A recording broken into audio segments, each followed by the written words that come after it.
Thank you for watching Army Shakil 5858. I am Amir Budnam. I am thankful to all news resources. Following news have been reported by American, Canadian, and European channels, Asian and African channels, and news agencies, AFP, AP, writers have also reported the same news. Now the headlines. Easter Sunday, Pope appeared. People are satisfied. Georgia new rules for Medicaid in America. Turkey local bodies elections have been won by opposition, especially in Istanbul and Ankara. Israel bombed central Gaza, a hospital, killing 3 people. Biggest protest in Jerusalem against Mr. Netanyahu. And Mr. Netanyahu have been operated for hernia. Remembering Kyiv, Ukraine, which was left by Russia 2 years ago. King Charles of Britain appeared in public yesterday. Massachusetts congressman died. Mass shooting in Indianapolis, 7 victims. Dallas Police Department is looking for a member of Super Bowl champion team. Plane crash in States. Bridge repairing is carrying on in Baltimore. Immigration deadline is near in Canada. AT&T of America's data has been leaked.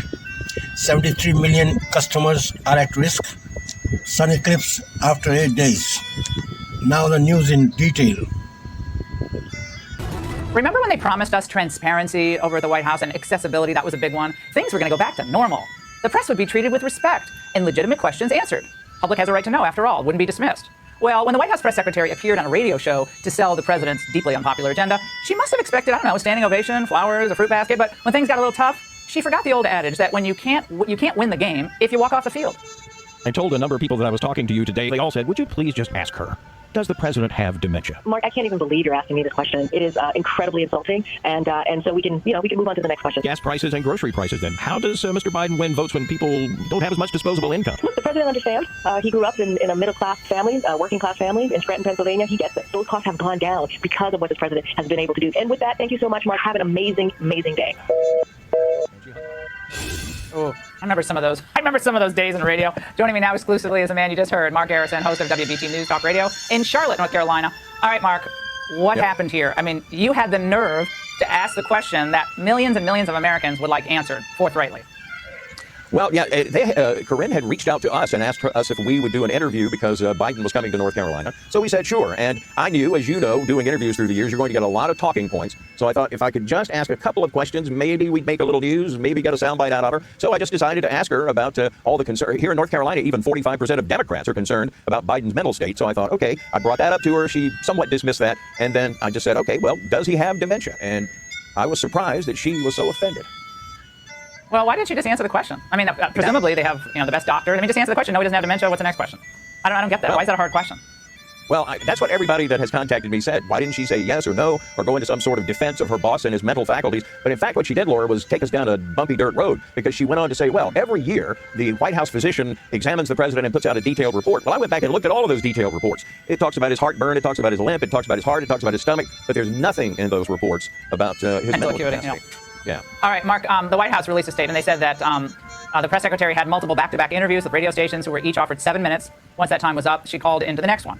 They alleged that your station chose not to air the full interview and instead artificially attached a sound effect that our phones do not make when the calls end. Did you add a hang-up sound effect?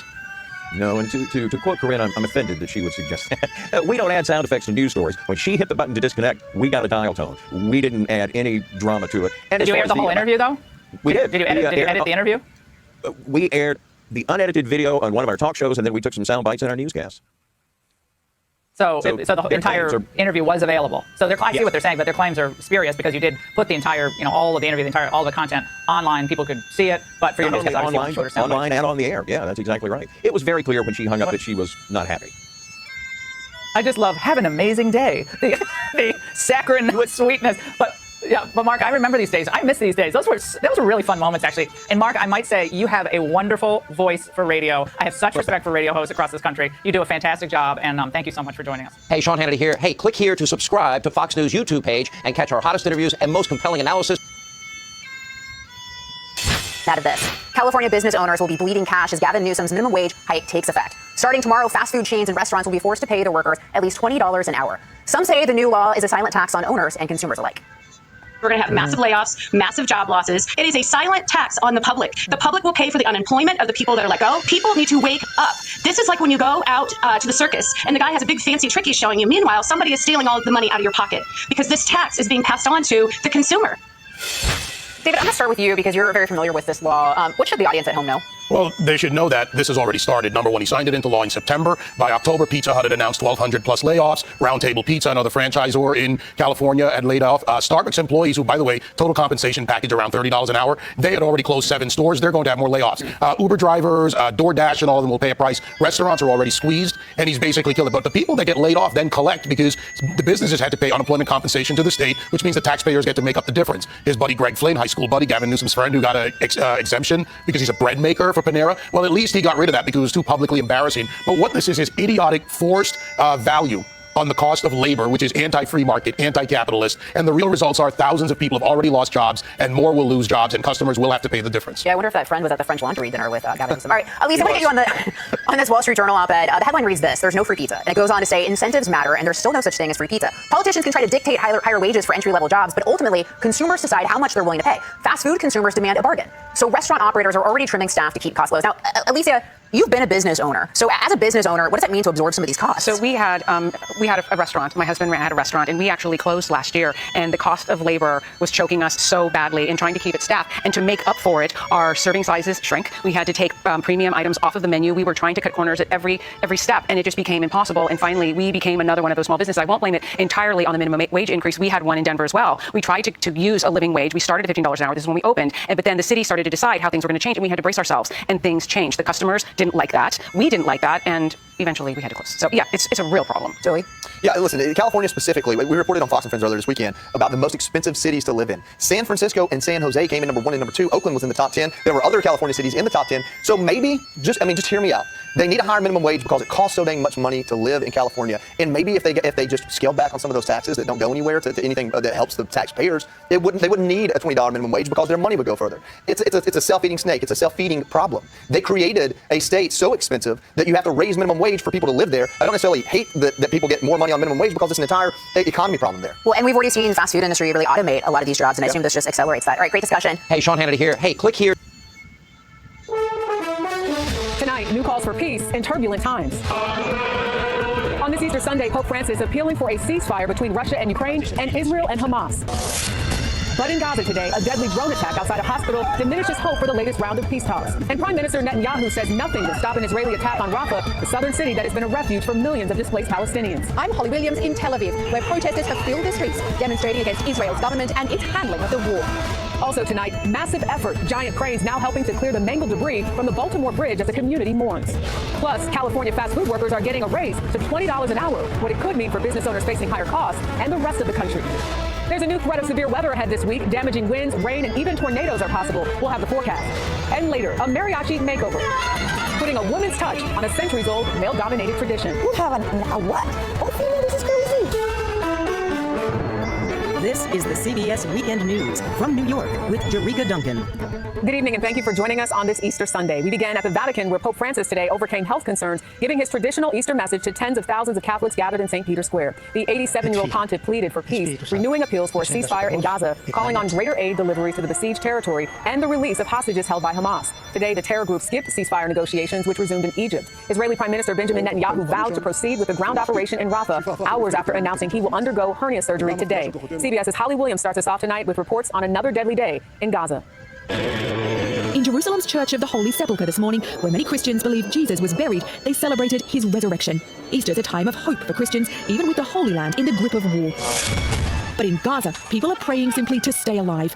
An Israeli strike hit the grounds of the Al-Aqsa hospital today, killing 4, according to the Hamas-run health ministry. Israel's military said it targeted a militant command center operating in the hospital's courtyard, where many people are sheltering in tents. But some of those wounded in the explosion were apparently journalists. We were staying in the tent as a group of journalists peacefully, with no terrorists among us, says this man. We were preparing our cameras, and all of a sudden, the tent was hit. With the Israel-Hamas war now in its 6th month, Al-Aqsa is one of the few hospitals in the Gaza Strip that's still functioning. Tanya Haj Hassan is a pediatric intensive care doctor who recently visited the hospital with an international team of medics. People are tired. Our team has been doing this for 5 days. We're exhausted. I can't imagine what the resident team who's been here for 162 days doing this 24/7, 162 days without resources is dealing with. In Tel Aviv last night and tonight in Jerusalem, some of the biggest anti-government protests Israel has seen since this war began. Thousands were on the streets, angry at the way Prime Minister Benjamin Netanyahu has handled the conflict. This government is doing horrendous things in Gaza, not in our name, and we want the government to take responsibility and resign today, right now. The head of the World Food Programme, Cindy McCain, warned today on Face the Nation that famine is imminent in northern Gaza, saying, quote, "We need unfettered access, and right now we don't have it." But Eureka, Israel has said that claims it is blocking aid are wholly unfounded. Holly Williams, thank you, reporting from Tel Aviv tonight. Today, officials in Israel said they killed a significant Hezbollah leader during an airstrike in Lebanon. The Israeli Air Force said it struck a car about 6 miles from the Lebanon-Israel border. Officials say the commander of Hezbollah's anti-tank missile unit was inside the vehicle. Now to the latest from Baltimore. Today, workers began cutting the steel beams of the collapsed bridge. It's one of the first steps in reopening a shipping lane, which is an economic lifeline for the people of Baltimore. CBS's Nicole Skanga is there tonight. She's been covering the story from the very beginning. Nicole, good evening to you. Good evening, Jerika. Crews have begun to cut the steel wreckage surrounding the container ship. Now, the 21-member crew and 2 pilots remain on board. That is standard to ensure that the vessel doesn't pose a future risk, but officials confirm they are safe. These massive cranes and their operators standing by, ready to lift the debris trapping the cargo ship Dolly. Behind me, about 1.5 miles away from the crash site, you can see the Chesapeake 1000. That is the colossal crane responsible for lifting up to 1,000 tons of twisted steel off of the container ship Dolly. Crews making the first cuts into the mangled beams. This is going to be a very complex process, so it takes a lot to make sure that it can be dismantled safely, to make sure that the vessel stays where it is supposed to be and doesn't swing out into the channel. Seconds before the Tuesday collapse, Maryland Transportation Department police officers calling on scanner traffic. Hold on traffic on the Key Bridge. There's a ship approaching and just lost their steering. Rushing to shut down traffic on both sides of the bridge. Ground traffic on this site right now. Police Union President Jim Krasinski. 3 officers from the Maryland Transportation Authority Police saved dozens of lives in an instant with their quick thinking. 6 families are mourning the death of their loved ones. Construction workers repairing the bridge when it crashed into the river. El Señor es contigo. And on Easter Sunday, parishioners gathered at this church to remember them. Nuestros 6 hermanos. Our 6 brothers that died from the Francis Scott Key Bridge collapse, the pastor said, we must help them face the empty tomb. Right now, there are a handful of fundraisers to help support the families of victims. The Baltimore Civic Center has already raised over $350,000, roughly 4,100 donations. Jerika? Yeah, the family's going to need that support. Nicole Skanga, thank you. In his Easter message, President Biden renewed his commitment to work for peace as wars take a toll on innocent lives around the world. The president started his day releasing a statement chastising his political opponent's recent social media posts. Skylar Henry is at the White House with those details. Skylar, good evening to you. Jerika, good evening to you. The Biden campaign says that the former president, quote, regularly incites political violence. This response comes as the former president shared an image of President Biden bound and restrained in the back of a pickup truck. It's the latest in a series of posts from Trump targeting his opponents both politically and in the courtroom, as Trump also blasted the New York judge presiding over his hush money trial and his daughter. That trial is set to begin in a couple of weeks. On the legal front, Trump has until Thursday to put down a $175 million bond or cash with the court to comply with his New York civil fraud judgment. On the campaign trail, President Biden is expected to spend the week here in Washington. The former president will be on the road making stops in Michigan and Wisconsin, Jerika, ahead of another round of primaries on Tuesday. He'll then spend the latter half of the week fundraising down in Florida. Trump is looking to raise more than $33 million. Some of that money will go to his campaign. Other parts of that fundraising will go to the PAC that pays a majority of his legal bills. All right, Skylar Henry on top of it all. Thank you. Now to the latest round of violent weather spreading across this country. Today in California, more than 20 million people were under flood watches. Heavy rain washed out roads in Montecito, about 90 minutes northwest of Los Angeles. Let's bring in meteorologist Molly McCullum from our partners at the Weather Channel. Molly, good evening to you.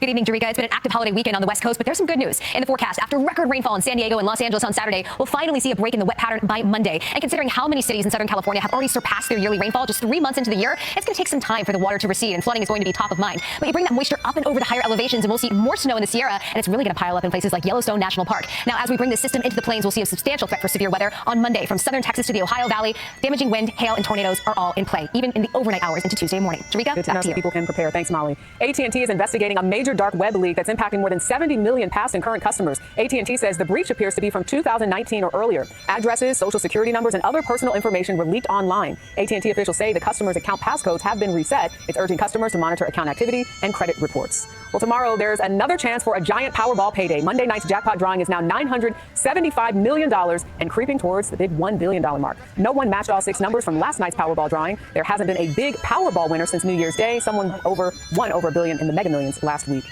It's an Easter tradition filled with fun and finery on New York's famed Fifth Avenue. The Easter Bonnet Festival and Parade draws hundreds every year who simply mill around outside of St. Patrick's Cathedral. The bold and the beautiful met to show off their Easter finest.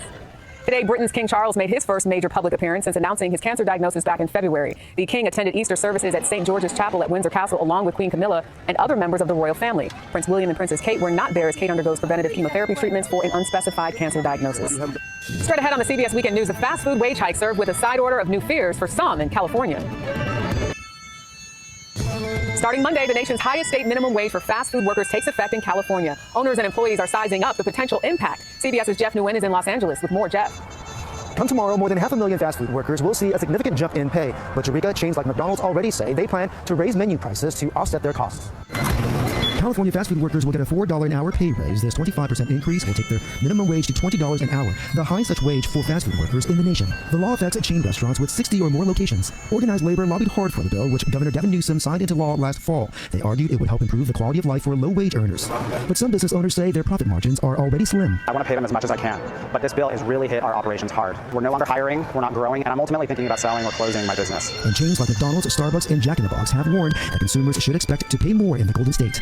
Last December, two Southern California Pizza Hut franchise groups announced they would lay off all of their delivery drivers rather than pay the $20 wage. End result, more than 1,200 people lost their jobs. Speaking of frustration, critics will say there are unintended consequences to such a law. There's no way to have it be, that there are no unintended consequences. But at the same time, there are, some merits to, to doing this, particularly if we have minimum wages that are not, rising fast enough to keep up with the rate of inflation. The new law will also create a fast food council, Eureka, that will develop employment standards, rules, and regulations for the industry. Jeff Nguyen, thank you. Still ahead on the CBS Weekend News, what's sapping some farmers' syrup supply? It's a sticky situation. For generations, it's been a destination for travelers on the historic Route 66 through Illinois. It's the largest maple syrup farm in the state. But as CBS's Noel Brennan reports in tonight's Weekend Journal, the warm winter has impacted the sap season. We're approaching my favorite time of year out here because all the plants are starting to come up. Before spring sprouts, the spouts come out. You get into a rhythm after a while. Grace Springer pries them loose from tree after tree, signaling the end of syrup season in McLean County, Illinois. We make maple syrup. It's pretty straightforward. So Grace has been learning the ropes and the tubes at the historic Funk's Grove Pure Maple Syrup Farm. I don't know the trees by name, but close. Mike Funk steers the business that started generations ago, and he hopes to pass it down. Yeah, so Mike will eventually be my father-in-law. It's big shoes to fill, for sure. And big challenges to face. Definitely an obstacle. In years past, the sap is still flowing through the tap in early March, but not this year. Not our worst year, but pretty close. You do the work to get ready, and you don't know what you're going to get. It's just disheartening. It's becoming a familiar feeling. Our seasons seem to be getting shorter. We know we have climate change, and we just don't know down the road how that's going to affect us. Maple trees need temperature swings for sap to flow. Yeah, there's some sap in there. But a warm winter can spoil a season. Well, I think this is the warmest it's been in February. Anticipating those warm temperatures, the Funks tapped trees early. We tapped in January this year, which was our earliest ever, and we ended 4 or 5 days ago, which was our earliest ever. Like sap, the Funks learn to go with the flow. Be ready to adjust. We're just going to have to adapt. No customer will notice the difference. You usually get a gallon every year. The syrup is just as sweet, no matter how sour the season. It's too special of a thing to not fight for moving forward, Noel Brennan, CBS News, McLean County, Illinois. Next on the CBS Weekend News, the women giving the macho world of mariachi a makeover. On this final day of Women's History Month, we head to California. An all-women band is breaking the mold and redefining a genre known to be a bit macho. Here's CBS's Danya Bacchus to explain. Denora Klingler is a musical changemaker. As a child growing up in Mexico City, I saw a lot of mariachis. Of course, Mexico is full of mariachis. The singer never saw herself in the male-dominated genre. No female mariachis, though. I never saw any one of those. Mariachi is the soundtrack of Mexico, started in the 19th century and growing in popularity in the U.S. Generations of mostly male band members kept the tradition alive, serenading women across the world. Through mariachi music, you experience love and sorrow and happiness and desperation. And some of those women, like Klingler, decided the genre finally needed a makeover. A new tradition with a feminine touch. My friends, my clients say, like, what? Do you have a what? Oh, female, this is crazy. The response, the acceptance from people was magical. Klingler's all-female group, Mariachi Bonitas, was born during the pandemic, gathering women of all ages to find hope, to get paid, to feel empowered. Still, it's an uphill battle as more and more female bands form. Clients ask for a female vocalist. At the beginning, we say, no, no, no. Some musicians like Raimundo Coronado are starting to bring women into their historically male bands. I guess my arm was twisted some years ago. It's been fun. It's a new experience for us. We're not so macho before. We have to work extra hard to prove that we deserve the place that we have. But it's not stopping Klingler, who hopes to start her own legacy, as the generations of men in mariachi did before her. Even when I'm gone, Mariachi Bonitas will be there. Danya Bacchus, CBS News, Los Angeles. As they should be. When we come back, Beauty and Bloom will visit the breathtaking tulip fields in Oregon, attracting visitors for decades. Our partners at BET have an all-new premiere of America in Black airing this Tuesday night. It features long-form investigative reports, one-on-one interviews with newsmakers, and it highlights issues impacting Black Americans. Well, this week I look into the disproportionate number of Black women and girls who go missing every year in this country and explore some of the reasons why this happens and what is being done to change that. America in Black airs this Tuesday on BET at 10:30 p.m. Eastern. Well, we end this Easter Sunday in Woodburn, Oregon, where the tulips are bursting with color at the Wooden Tulip Farm. Every spring, the farm invites guests to the festival where they can walk among the flowers, take pictures, and enjoy hot air balloon rides. Sounds like fun. Emily Iverson's family owns the farm. She says it's been drawing big crowds for the last 40 years. It seems like there's just a universal appeal for tulips, especially like it's the first big spring event coming out of winter. Everyone's just itching to get out of the house. And so there's something about it that people just gravitate towards. There are more than 50 varieties, 5 million bulbs planted on the farm's 40 acres, and while it might look like there's already a lot of color in those fields, Iverson says many varieties have yet to even bloom. And it looks like I dressed for the occasion. Well, that is the CBS Weekend News for this Easter Sunday. I'm Jerika Duncan in New York. Have a great night.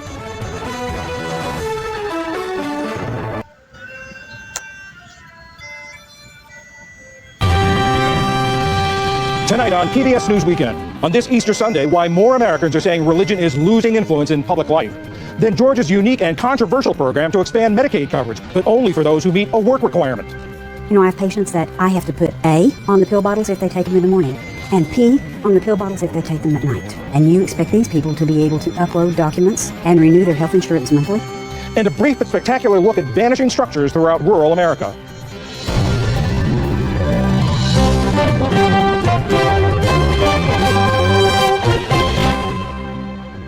Major funding for PBS News Weekend has been provided by Consumer Cellular. This is Sam. How may I help you? This is a pocket dial. Well, somebody's pocket. Thought I'd let you know that with Consumer Cellular, you get nationwide coverage with no contract. That's kind of our thing. Have a nice day.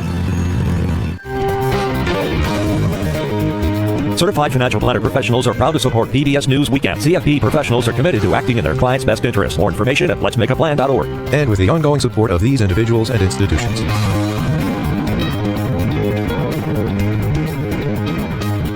And friends of the News Hour.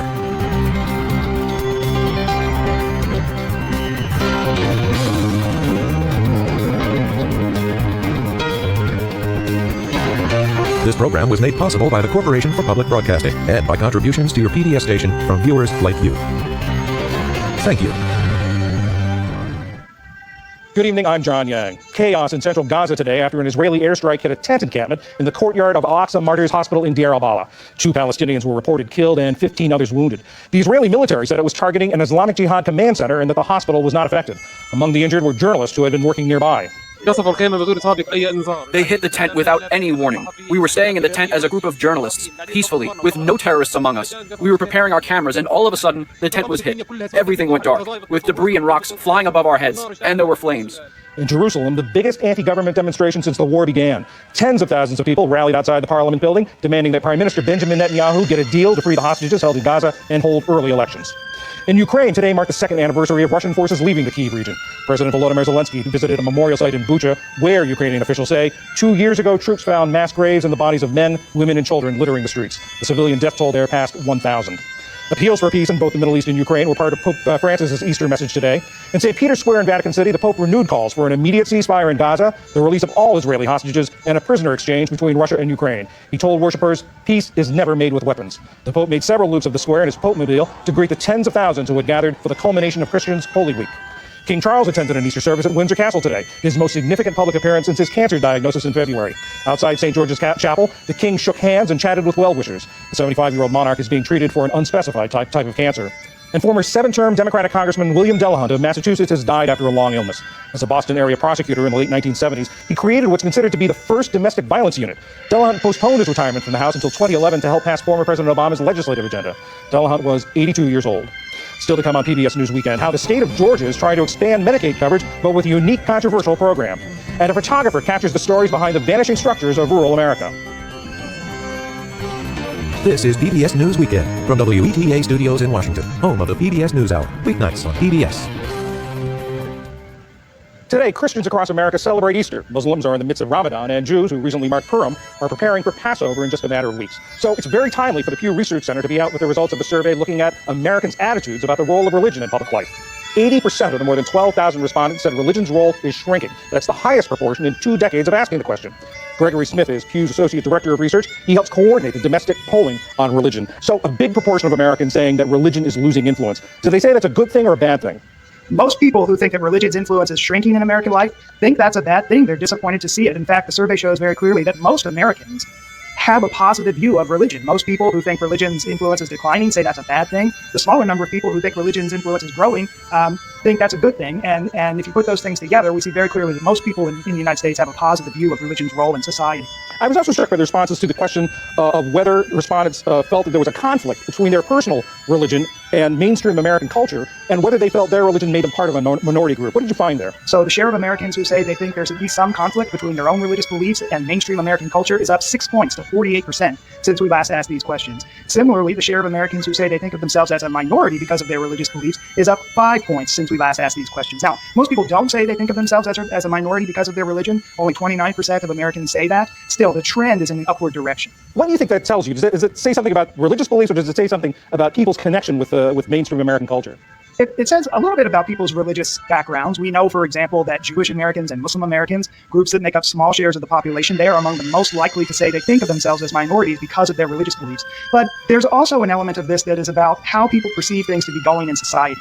You know, we've done other polling where we ask people whether they think their side is winning or losing on the political issues that matter to them. And big numbers of Americans, including majorities in both parties, say they think their side has been losing more than winning recently. So some of this is just a dissatisfaction, tension with broader society. Well, precisely on that point, you also asked whether people felt that either secular liberals or conservative Christians were going too far in trying to control government and public schools in terms of religion. What did you find there? What we see is that most Democrats and most people who aren't particularly religious themselves, they think conservative Christians are going too far trying to impose their religion in public life. The flip side of that is also true. Most Republicans and most Christians, including a huge majority of evangelical Protestants, say they think secular liberals are going too far in trying to keep religion out of the government and public schools. So it's sort of people on both sides think that the other side is going to extremes. Of course, this is a presidential election year. What did you find about people's attitudes toward, or their feelings toward, whether a president has strong religious feelings or not? The survey is really interesting. It finds that a huge majority of the public, including people across every religious group we're able to analyze, and people in both parties, say they want a president who personally lives a morally upstanding life. So that's something Americans can agree on. Fewer people say they want a president who is personally religious or who shares their own religious beliefs, but many people, most Americans, about 2/3, say they do want a president that they can count on to stand up for people with religious beliefs like their own. So it's not necessarily that they agree with the religious beliefs or have the same religious beliefs, they just want the president to be standing up for them. That's exactly right. It's way more important for people to have a president who stands up for them than it is to have a president who shares their religious beliefs. And we can see, for example, that many of the people who have favorable opinions of Joe Biden and Donald Trump don't necessarily think that those two are very religious themselves. But the people who have favorable views of each candidate do think that their preferred candidate stands up for people with their religious beliefs. You also asked a question about a topic that's been a hot topic recently, Christian nationalism, the ideology that the United States should be a Christian nation. What did you find there? Yeah, the survey finds that a lot of Americans say they want the Bible to have some influence on U.S. laws and policies, but only 28% of Americans say that if the Bible and the will of the people are in conflict, we should rely more on the Bible than the will of the people in terms of making laws. When you take all this together and put it together, what does it tell you about the state of Americans when they look at religion and how their views are changing? I'd say there's two main things that jump out to me. One is that we know that religion, the place of religion in American life is changing. The United States has grown gradually less religious in recent decades, and we see that in the growing share of Americans who tell us they think religion is losing influence in American life. The other thing that jumps out at me in this survey is that Americans are divided on these topics, as they are on so many other things. People on both sides of the political and religious spectrum think that those on the other side are going to extremes, trying to see their preferred policies and approach to life enacted in laws and in the public schools. Very interesting look. Gregory Smith from the Pew Research Center. Thank you very much. Thank you for having me.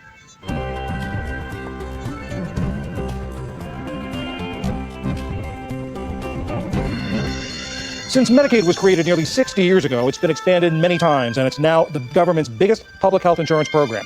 Tonight, I'll look at the efforts to expand it even further with a visit to the only state with a work requirement for Medicaid. It's part of our ongoing series, America's Safety Net.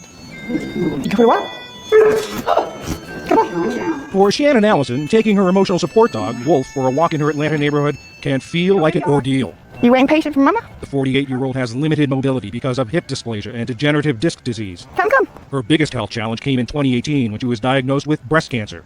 She didn't have health insurance at the time, but the diagnosis qualified her for Medicaid's Women's Health Program for breast and cervical cancer. As an adult, never having private insurance, I mean, it was a miracle. It was like, wow, finally, somebody can see about this symptom and somebody can treat that, and I can, and maybe I can get back to work. The coverage also paid for a hip replacement in 2020 and for medication to treat a heart condition and bipolar disorder. So now your cancer's in remission? Yes, thank God.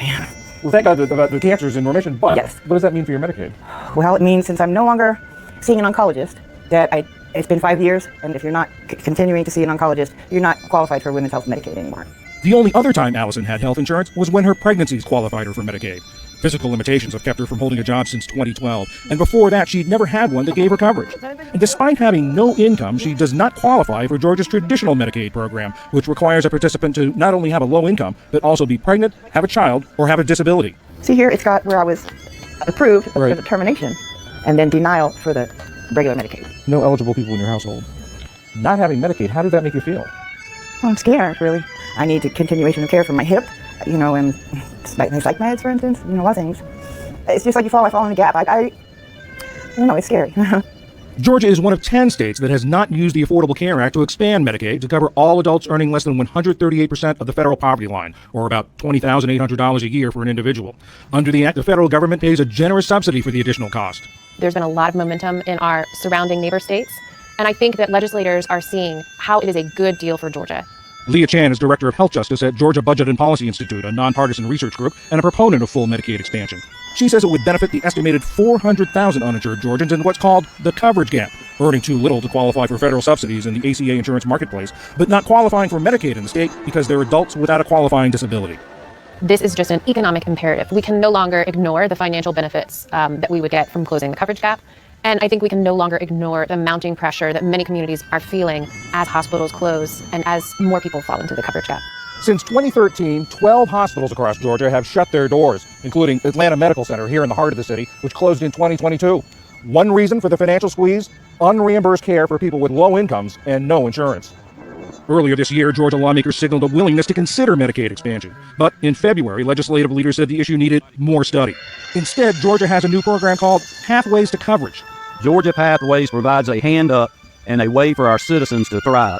Pathways provides Medicaid to adults who earn less than 100% of the federal poverty line, or about $15,000 a year for an individual, and spend at least 80 hours a month either working, going to school, participating in job training, or doing volunteer service. Georgia's the only state with a Medicaid work requirement currently in place. State officials estimated that 50,000 people would enroll in Pathways in its first 2 years, but since it launched last July, only about 3,500 have signed up. Georgia's Department of Community Health, which administers Pathways, declined an interview request, but in a statement said the program puts Georgia at the forefront of innovation in healthcare and serves as a new way to increase access to affordable healthcare coverage. I would hope that the critics, those who are calling for full Medicaid expansion, would actually choose to embrace this program and help raise awareness because it does provide a pathway to healthcare coverage for the recipients. Chris Denson is the Director of Policy and Research at the Georgia Public Policy Foundation, a conservative free market think tank. The fact that you're asking people in order to get the coverage, you have to put in something. You think that's an important factor? We believe it's an important factor because these are able-bodied working-age individuals. And so in order to not only receive the program, we think it's important for them to have some skin in the game. This is also a pathway to receiving private insurance. And we want more patients on more private health insurance plans where it's easier to see a physician because the physician or the hospital is paid more for seeing those patients. Nationwide, about 30% of physicians don't accept new Medicaid patients. In Georgia, according to one survey, it's 40%. But Leah Chan says research on Medicaid, including from states that use the ACA to expand, shows that those on the program have better health outcomes. What's more, she says, Georgia taxpayers pay more for each Pathways participant than they would under full Medicaid expansion because the federal subsidy is smaller. You say that Pathways isn't as good as Medicaid expansion, but is it better than nothing? So we have the opportunity before us to bring billions of dollars to our state, create tens of thousands of new jobs, shore up the financial stability of our rural hospitals, and get access to healthcare for hundreds of thousands of Georgians. And instead, we have chosen this other path that is more expensive and covers fewer people. In addition, Chan says the existing Pathways program has a big barrier. Every month, participants must submit documentation to certify that they're meeting the requirements. That's impossible for people like Donald Crawford in rural Toccoa, Georgia, northeast of Atlanta near the South Carolina border. Uninsured, he relies on the free Open Arms Clinic for all his health care needs, including prescriptions. I got high blood pressure, diabetes, breathing problems. Crawford hasn't had full-time employment since the thread mill where he worked shut down nearly a decade ago. Now he does odd jobs, just a couple of hours a month. The 58-year-old says even if he had the hours to qualify for Pathways, there's no way he could do the reporting. This phone right here, I'm out of low school. I had to flip phone. My daughter got this phone right here. I've been working with me and everything. You know, all this technology. I ain't no way. Yeah, I ain't no way. Clinic Executive Director Sherry Beavers is one of only 2 paid employees. Everyone else, including the doctors, are volunteers. You know that little room in your doctor's office that they take you to, and they give you a little sample? This is our sample room. Beaver says that in the absence of full Medicaid expansion, clinics like hers fill a vital need for low-income adults in Georgia, helping them manage chronic conditions like diabetes. That's over $1 million worth of insulin right there. The difference between life and death for a person with diabetes. Pathways is aimed at some of the people who use the Open Arms Clinic, but Beaver says not a single one of the clinic's patients has enrolled in the program. The qualifications are just too steep. You know, I have patients that I have to put A on the pill bottles if they take them in the morning, and P on the pill bottles if they take them at night. And you expect these people to be able to upload documents and renew their health insurance monthly? It's not going to work. For Shannon Allison in Atlanta, the documentation isn't the problem. The problem, she says, is actually doing the required activities. If I could do a part-time job, I would do it for money, Right. you know, or Medicaid, either one. Right. I'd love to have, I'd take the Medicaid over the money. But the big point is I can't do it. Recently, she was turned down for Social Security disability benefits, but a recent mammogram spotted something that requires additional testing. It could be another serious health challenge, but ironically, it could also give her coverage again, qualifying her for Women's Health Medicaid. How does this make you feel about this whole system? Well, I feel cheated. It's almost like, in a way, I feel discriminated against. I'm just confused as to why Georgia did this and some places didn't. You know, it almost makes me want to move, you know, because I need the care that badly.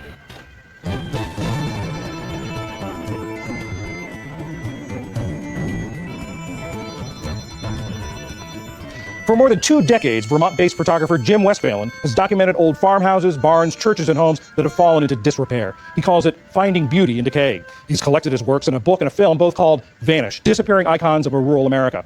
Tonight, Westphalen shares his brief but spectacular take on the vanishing structures of rural America. Just like taking a portrait of a person, when I'm looking right at the face of the building, I feel like it's looking back at me, and I can really look into the soul of the building, looking through the windows or looking into a front door. That's what I'm looking for, to kind of evoke that emotion. So this structure I happened upon a couple of years back down a lonely little dirt road in Vermont here. These vines that are on the outside of the building, they're actually growing from inside, so it looks like the building is weeping. In 1996, we moved to Vermont. As a photographer, it was just heaven. I'd be out roaming the countryside with my camera, and I realized that a lot of the structures that I was passing, they were starting to decay, fall into disrepair. And as a visual artist, I was drawn to what that meant visually, you know, the rusted patina of a roof, or, you know, old barn sides, or faded clapboard on the old farmhouses. And I spent every free moment out there photographing these old structures. And without knowing it, I was building this body of work. So I loosely started this project about 20 years ago, and it was without intention then. I would just travel the countryside photographing these beautiful old buildings because I was really attracted to them. And as the body of work grew, I realized there really was this tangible message here. These structures are so fleeting. And we're in this period of history where we're experiencing this profound loss. It's more than just documenting it. It really is depicting and capturing the soul of the structure in a way that really honors what it once was, and also honors the people who spent their lives there. Of course, I would stop and ask permission to be on somebody's property before I went and photographed it. Once I told them a little about what I'm doing, they just love to share their stories. They tell me how, you know, they're 6th generation farming on this land, struggling to keep it going now. You know, there was this rich history to be told behind the visual beauty of the structures, you know, as they sit today. And if I can just ignite a little bit of a spark in people, and maybe ignite a spark in those who can tangibly do something about the loss that we're experiencing, to maybe restore, and if not restore, at least maintain these old structures, then I've done my job. Because once the structures are gone, and that generation who are connected to those structures are gone, the stories go with it, as if they were never there. I'm Jim Westphalen, and this is my brief but spectacular take on the vanishing structures of rural America.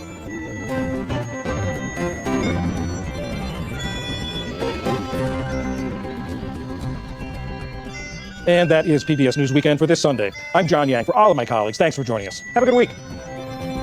Major funding for PBS News Weekend has been developing stories as we come on the air. Flood watches and winter weather alerts in the west. Multiple states from the south to the mid-Atlantic now bracing for severe storms, possibly tornadoes. A mass shooting in Indiana, 7 victims, the youngest just 12 years old. And what do you need to know about the serious AT&T data breach? But first, the storm in the west, more than 20 million under flood watches. Cars spinning out. Part of a major coastal highway washed away. More than a foot of snow falling in the mountains. And the nation's heartland now faces a severe weather threat to start the week. Our weather team times it all out. Also tonight, 7 children shot outside a mall in Indianapolis. The victims ranging in age from 12 to 17. I need 4 medics right now. Police plead with parents to keep their kids out of trouble as they search for a suspect. Israel's Prime Minister Benjamin Netanyahu undergoes surgery at a critical moment. His government facing mounting protests with more than 100 Israeli hostages hostages still held in Gaza. A key member of the Super Bowl champions wanted by police. His possible connection to this serious chain reaction crash. A deadly plane crash in Northern California, the plane going down while attempting to land. What we're learning about the victims, two successful tech entrepreneurs. Cranes and crews begin the painstaking work of removing the wreckage from the Key Bridge. Transportation Secretary Pete Buttigieg with the timeline for reopening the Baltimore Harbor. The AT&T breach, 73 million accounts impacted, the equivalent of 1 in 5 Americans. Some account information now turning up on the dark web. The implications and why you might need to change your password now. Countdown to the eclipse, just 8 days until the once-in-a-generation phenomenon as the sun appears to vanish behind the moon. Visitors flocking to 13 states that will see a total eclipse. Hotel rooms already selling out. And Easter around the world, the faithful joining in prayer, a sunrise celebration in the nation's capital, and Pope Francis and his plea for peace at the Vatican. From ABC News World Headquarters in New York, this is World News Tonight. Good evening, everyone. Thanks so much for joining us on this Easter Sunday. We do begin tonight with a dangerous storm system on the move. More than 20 million on alert for flooding in Southern California. Heavy rain washing out this highway in Montecito, leaving a long line of stranded drivers. Rain causing spinouts and crashes on a drenched highway in the San Fernando Valley. This highway near Big Sur was forced to close after a section of it fell into the ocean. In Long Beach, the rain and gusty winds caused this tree to fall onto a house, but fortunately, the mother and son inside the home are safe tonight. This comes as millions prepare to head home after a long holiday weekend. Our weather team is tracking it all. Danny Beckstrom from our partner station, WABC in New York, leads us off. Tonight, more than 20 million people in Southern California remain under flood watches. We are still seeing some pretty strong cells moving through this morning. In northern Los Angeles, heavy rain on Highway 101 causing this sedan to spin out. Moments later, a second car colliding into it. No major injuries reported. Oh my God, this car's flooded. In Montecito, cars flooded on this part of Highway 101 after heavy rains turned the roads into a river there. And in Long Beach, the rain and gusting winds causing this eucalyptus tree to collapse onto a house with a mother and son inside. Luckily, no one was injured. Parts of Highway 1 near Big Sur forced to close after this 10-foot section of the southbound lane collapsed into the ocean near the Rocky Creek Bridge, prompting officials to rescue stranded passengers. Southern California has been inundated with relentless rounds of rain this year. Downtown Los Angeles alone received more than a foot of rain in February, making it the wettest month the city's experienced in 26 years. In the San Bernardino Mountains, intense snowfall and high winds bringing low visibility and treacherous driving conditions. Stranded cars and vehicles along the roads, drivers trying to dig out over a foot of snow since Friday night. A mixed bag on this April Eve, and Danny is back with us now. Danny, this storm system is making its way across the country, now threatening the heartland. Time this all out for us. It is. Lindsay, heavy rain, mountain snow impacting the West Coast all weekend long, and it's not over yet. Flooding concerns continue for Southern California this evening, with alerts in effect across several states, including winter weather hazards for much of the Rockies. Tomorrow, our attention turns to the middle of the country as a system slides a severe thunderstorm threat to the heartland. Cities like Dallas, Tulsa, and St. Louis on alert for a potential severe weather outbreak with damaging wind, large hail, and possible tornadoes. An enhanced risk, that's level 3 of 5, for severe storms for much of Oklahoma, Missouri, and Illinois after dark on Monday. Tuesday, the threat shifts east again, with parts of the South and Mid-Atlantic facing the potential for strong wind and large hail. The system also a big rainmaker here in the Northeast, with rounds of rain through midweek. After New York City saw the 4th wettest March in recorded history, it's going to be a rough start to the work week for so many. Lindsay? Lots of varied concerns there weather-wise, Danny. Thank you. Now to that mass shooting in Indianapolis. At least 7 children shot near a mall. Police say all of the victims are between the ages of 12 and 17. Tonight, the urgent search for the shooter. This is just the latest outbreak of violence in that city in recent weeks. Here's ABC's Morgan Norwood with the new details coming in tonight.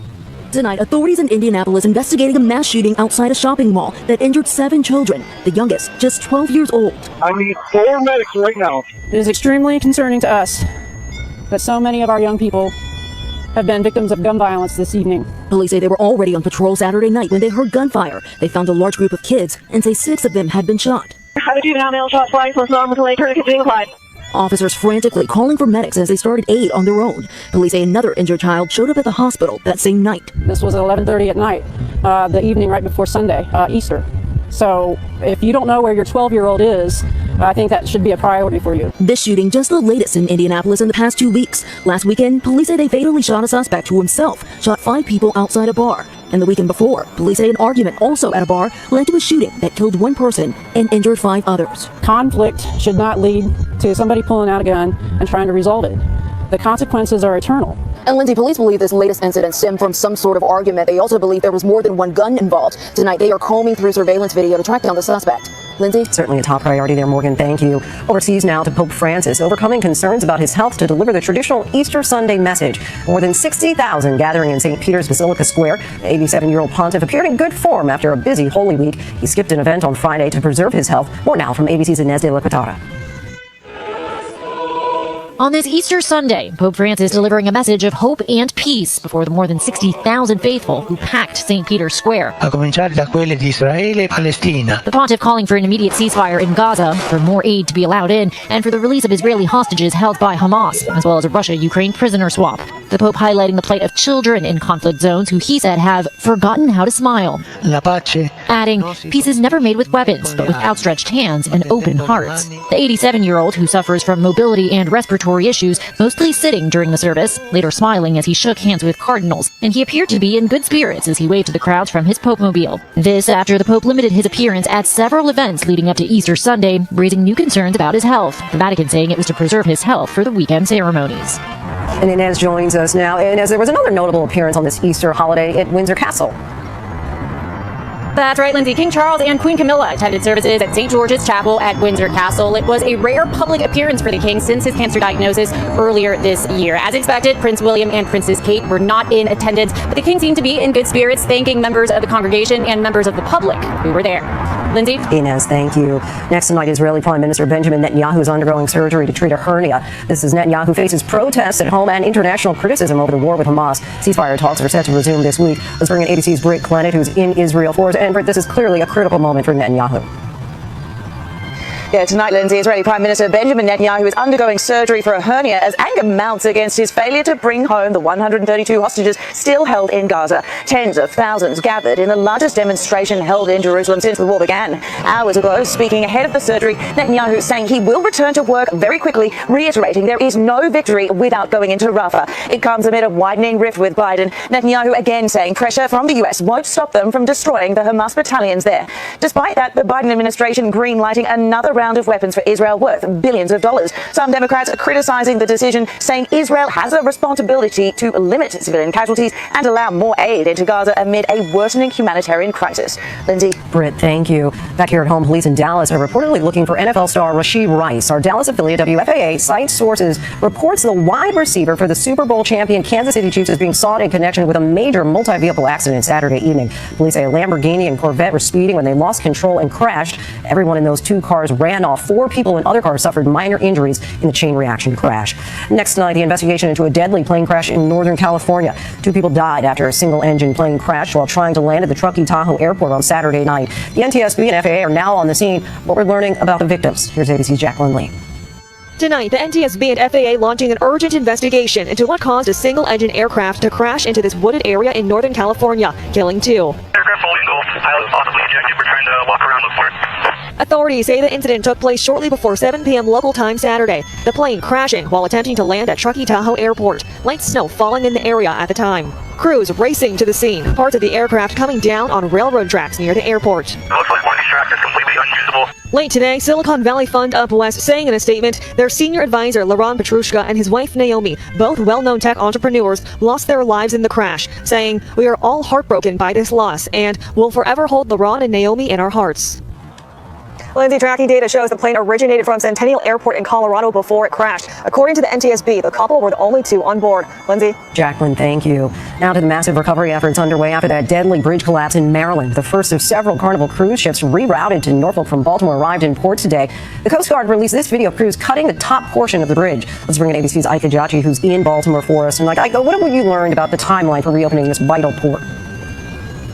Well, Lindsay, Transportation Secretary Pete Buttigieg says the Army Corps of Engineers do not want to speculate on a timeline given the complexity of this operation. Nevertheless, crews are already removing large sections of the bridge. Earlier today, a 200-ton piece of the span was removed from a portion of the wreckage. But it's not all about just clearing the debris. Engineers are constantly checking to make sure no other portions of the bridge will shift during the ongoing removal process. Experts say pieces of metal are under a lot of compression and tension.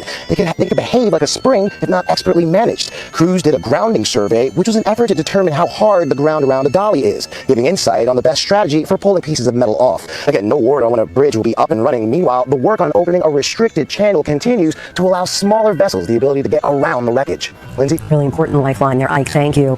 We now turn to the AT&T data breach that dumped millions of customers' personal information onto the dark web. Let's bring in ABC's Mary Alice Parks, who's in Washington. Mary Alice, what's the latest on that investigation? Yeah, Lindsay, AT&T admitting that even people's social security numbers were compromised, ending up on the dark web. And just the size of this data breach was absolutely staggering. Over 70 million account holders. That's the equivalent of 1 in 5 Americans. Now, AT&T says that 90% are former accounts. The data appears to be from 2019 or earlier. AT&T says they're reaching out to those former customers, resetting the passcodes for current account holders, and working with cybersecurity experts. The company says they have not identified the source yet, and that personal call history and financial information was not included. But Lindsay, of course, in February, service was impacted for many hours for many AT&T customers after a software update went wrong. The company blamed that on a technical coding error. Lindsay? All right, Mary Alice, our thanks to you. Next tonight, the countdown to the total solar eclipse, now just 8 days away. This rare event is expected to generate record-breaking travel and spending. Millions of Americans are hitting the roads to secure the best views, with major cities prepping for a much-needed economic boost. Here's ABC's Rena Roy. Tonight, the countdown is on, with just 8 days until that once-in-a-generation total solar eclipse. I don't know if there are words to describe the level of excitement I have. From Texas to Maine, 31 million Americans across 13 states in the path of totality, where the moon will completely block the sun, creating sudden darkness for about 4 minutes and a temperature drop of roughly 10 degrees Fahrenheit. Millions of eclipse chasers expected to travel for a front row seat, the phenomenon projected as the year's largest mass travel event in the U.S. The FAA expects this to be the busiest week of spring, forecasting more than 50,000 flights on Thursday alone and warning of potential delays. I think many communities are also going to see tourists unlike the numbers that they've ever seen before. Towns and cities in the eclipse's path bracing for an influx of visitors. There's approximately 10,000 rooms available. To the best of our knowledge, that most of those are sold out. The Myers family driving 1,500 miles from Florida to Dallas, Texas. We booked our room back in the fall, maybe October, November. Hundreds of schools closing or dismissing early for the day. Local officials expecting heavy traffic. These are going to be small roads that don't normally see tens of thousands of people that could potentially be seeing tens of thousands of vehicles. And Lindsay, it's really no surprise that sky watchers are flocking from all around the country for this. Here in the lower 48 states, we won't be seeing this again for another 20 years. Lindsay? A monumental moment, Rena. Thank you. And you can see the eclipse on Monday, April 8th, with coverage starting on GMA. You can follow it live on Eclipse Across America beginning at 2 p.m. Eastern on ABC, ABC News Live, Nat Geo, and all of Disney's family of networks and social platforms. There's so much more ahead on World News Tonight this Sunday. We're getting close to another $1 billion lottery jackpot and March Madness. 2 tickets to the Women's Final Four and a rematch for the ages. Next tonight, the tragic death of a rising star. Chance Perdomo was killed in a motorcycle accident, according to his representatives. Perdomo's breakout role came in the Netflix series Chilling Adventures of Sabrina. He also starred in Prime Video's Gen V. Chance Perdomo was just 27 years old. To March Madness now, Purdue will join UConn and Alabama in the Final Four on the men's side. For the women, you saw it right here on ABC. South Carolina just keeps its perfect season alive after beating Oregon State 70-58 to make the Final Four. North Carolina State is also going. They upset Texas 76-66. Hoping to join them are Caitlin Clark's Iowa and Angel Reese's LSU. They'll meet tomorrow in a rematch of last year's championship game. When we come back, Beyonce proves once again why so many call her the Queen. To the index and a police chase, but it may not be what you expect. Body cam video from Albuquerque police shows an officer on horseback giving chase to a shoplifting suspect who's accused of stealing more than $200 worth of merchandise from Walgreens. The man yelled, "It wasn't me," as he tried to evade the officer. He gave up when 2 more officers arrived on horses. Next, the Queen is shattering records again. Beyonce's country-inspired album Cowboy Carter debuted Friday with more than 76 million streams on Spotify. It's the year's biggest one-day debut and the biggest ever by a black female artist. Her single Texas Hold'em had already been streamed more than 200 million times. And tickets sold in 4 different states came close to winning the Powerball grand prize, matching 5 numbers, but not the Powerball. That means the jackpot has now grown to a whopping $975 million for the Monday night drawing. The odds of winning are 1 in 292 million. Good luck. And when we come back, Easter celebrations the world over. Finally, the joy and promise of Easter. Throngs of Christians worldwide celebrating Easter today, the culmination of Holy Week. In Washington, D.C., parishioners from the National Community Church attended a service on the steps of the Lincoln Memorial. Thousands gathered at dawn at the top of Stone Mountain in Georgia. The park there has held a sunrise service to celebrate Easter since 1944. In Baltimore, worshipers attended Easter Mass at Sacred Heart of Jesus and St. Patrick. In the Philippines, a celebratory procession at dawn. The age-old practice of hunting for Easter eggs in Germany, and in Sri Lanka, women held candles as they offered prayers. At this Easter prayer event in Nepal, participants adorned bright and bold attire, commemorating the occasion with dance. Ceremonies both solemn and celebratory around the globe, marking the most important festival in the Christian calendar with processions, prayers, and hopes for peace. Thanks for watching. I'm Lindsay Davis. Good night. Thank you for making World News Tonight with David Moore, America's most watched newscast.